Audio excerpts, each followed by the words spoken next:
游戏本满载不到45分贝，还能满血释放115瓦5060，补贴后居然不到6000块。这台 Firebyte 幻16 Pro 究竟是性价比神机，还是便宜没好货？我们直接开箱看看。拿到手的第一感受，幻16 Pro 的外盖就给到我不小的惊喜。LCD 3面均采用哑光效果合金壳体，在户外办公使用或者是合拢放置外接其他显示器时，遇到较强的光线直射，哑光的壳体有着较好的反光表现，不会出现闪眼的情况。配色方面，幻16 Pro 使用了最有挑战性的白色，还没有其他选择，可以说很破釜沉舟了。都知道白色很容易翻车，一点小瑕疵都很明显。不过从目前这台大货的表现来看，幻16 Pro 的工艺没有问题，整机表面非常的均匀，一体白看着非常的自然，加上前面说的哑光效果，观感上它这种白不是那种张扬的亮面处理，就很低调高级的感觉，观感不错之外，握持手感我也愿意给个值的评价。合金表面在经过涂层处理后，不会像纯金属那么光滑，和类肤质相比，摩擦感还要更强。考虑到它在游戏本里面不算厚重，厂商应该有便携的考虑，因此我们尝试了几种搬运中比较危险的单手握持方式，摩擦感强，确实没那么容易因为身体感知的问题脱手。在单手握持的过程中，我们还发现了幻16 Pro 在厚度控制和机身设计上的小细节。先说说机身的厚度，曲轴脚垫大约23毫米，这样做的优势很明显，便携。当遇到比较着急的外出的时候，幻16 Pro 只需要合上盖，尾部稍稍抬起，就可以很自然的握住机身。这得益于幻16 Pro 设计上的细节，在脚垫与地面的过渡处，厂商做了一定斜切处理，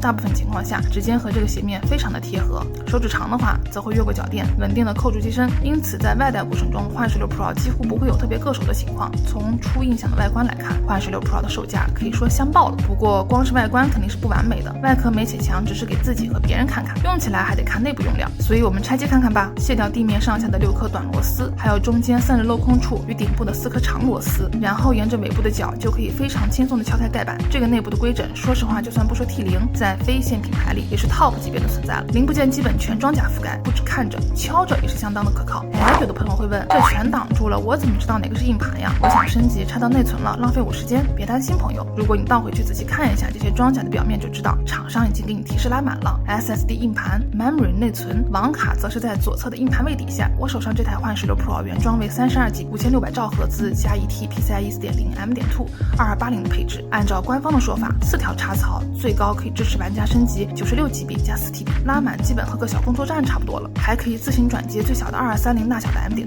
升级的可能性非常足。除了 DIY 升级外，玩家拆机大概率就是要清灰了。这点上，幻16 Pro 同样给了提示，在拆机时揭开热管和风扇之间的固定胶布，找到全部的数字加 G 的固定螺丝，然后按照顺序一点点拧松就可以了。风扇的螺丝位也非常的直球，3+3一目了然，外壳摸了也敲了，拆机也拆了。这幻16 Pro 的用料看着无懈可击呀，我能直接下单吗？先别急，这性价比指的是性能和价格成正比，具体使用的重点还得看实际办公和游戏娱乐的表现。那么幻16 Pro 的性能表现如何呢？我们先来看看配置。搭载5060的幻16 Pro 总共有2个版本，主要的差距在处理器和屏幕的选择上。追求游戏娱乐，比较推荐13700HX 搭配 2.5K 300赫兹高刷电竞屏的版本。有绘图、建模等需求，平时轻娱乐看看电影、电视剧的话，可以考虑8940HX 加 3.2K 165赫兹超分广色域屏的版本。我们这次上手的是更偏向游戏电竞的版本，处理器采用英特尔13代 i7-13700HX， 拥有8大核8小核，总计24线程，最大睿频 5.0G 赫兹。实测在该模具中 CPU 单烤最大功耗释放高达125瓦，测试期间比较稳定。R23 多核跑分高达22777分，单核得分1857分，在面对较为复杂的多任务办公环境下，也能够非常流畅的处理各类文档、网络作业。当然，更关键的还有它作为游戏本的另外一部分显卡。幻16 Pro 搭载了一张甜点级别的主流显卡 RTX 5060，不仅支持最新的 DLSS 4技术，在适配的游戏中可以开启4倍真生成功能，而且显存大小与大哥 RTX 5070一样，都是8GB，价格还控制在了主流的6000到8000左右，基本能够满足玩家目前高分高刷游戏娱乐，同时不要太贵的需求。理论性能上，我们通过 3D Mark 进行了跑分测试，关注跑分的玩家可以自行暂停截图。从跑分的结果来看，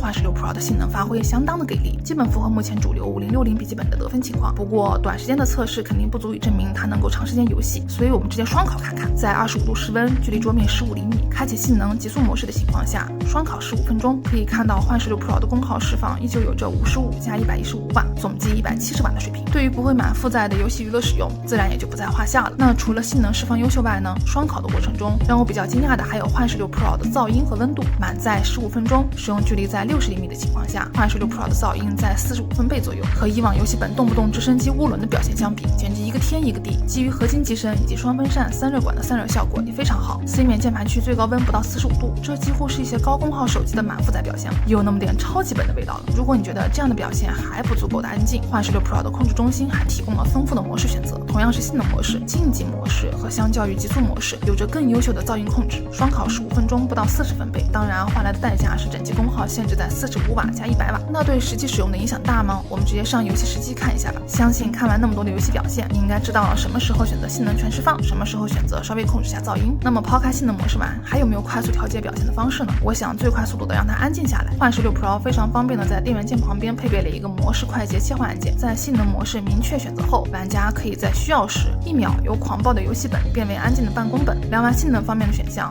不能忽视的还有幻视6 Pro 日常使用的一面。虽然我们总说超高刷的屏幕更多是电竞娱乐需求，但不得不说在办公中它的体验感同样满满。在进行文本处理或是网页编辑工作时，你可以很明显的看出300赫兹的超高刷新率相较低刷新率的丝滑动画效果。新时代的办公游戏本除了性能上的变化，最明显的应该就是需要携带的物品少。对 PD 协议的支持使得用户可以利用一个充电器同时满足笔记本与手机的充电需求，不用再背一个又大又重的 DC 适配器。加上幻视6 Pro 背部 C 口最高140瓦的 PD 供电支持，在户外使用也能够有着不错的功耗释放，甚至能够玩些小型游戏。如果我需要供电还想连接手机传输文件怎么办？部分只有一个 C 口的笔记本确实会遇到这个棘手的问题，还是需要考虑到手机充电线是 C to C 的嘛？不用急哈，幻视6 Pro 好就好在它并不是那部分。USB 接口它总共有5个，2个 Type C， 3个 Type A。除了前面提到位于背部的 C 口支持 PD 140瓦，还有一个左侧的 C 口支持 PD 100瓦，而且都支持10Gbps 数据传输以及 DP 1.4核显输出，日常还可以用于拓展物连接。假设接口还不够用，在占满2个 C 口后，剩下还有3个5Gbps USB A 口，可以用来连接外设或是接入其他的存储设备。其他接口配置上，幻视6 Pro 给到了 HDMI 2.1加 Mini DP 1.4，理论能输出无损的 4K 120赫兹12比特的视频。不过稳定点还是建议带 DSC 压缩的 4K 160赫兹显示器就差不多了。5060游戏娱乐也更推荐 2K 高刷屏幕。总的看下来，相信你会和我一个想法，幻视6 Pro 无论外观、用料还是实际表现，在它所在的价位段都可以说是非常有竞争力了。其他配置上接口全面，上限也非常高，可以接 4K 屏，自带16英寸 2.5K 高刷大屏，机身不带脚垫，不到25毫米，拎起就能跑，平时裸机 2.15千克放包里还行，搭配 PD 充电器用就好了。如果想要 AMD 处理器，另一个版本 8940HX 同样不错，到手价格还能再少200，海外版本配置没有大的变化。欧总平台目前顶配13700HX 32GB 加1T，售价约75000卢布，不到1000美金，也是非常的划算了。速卖通价格在1400到1500，到手就能满血释放的5060。如果喜欢自己升级空间和提示也非常到位，入手价格合适的情况下，应该会是2025年你能买到的 TOP 级性价比游戏本之一。那么你觉得它的表现如何呢？欢迎来评论区留言，咱们下期再见。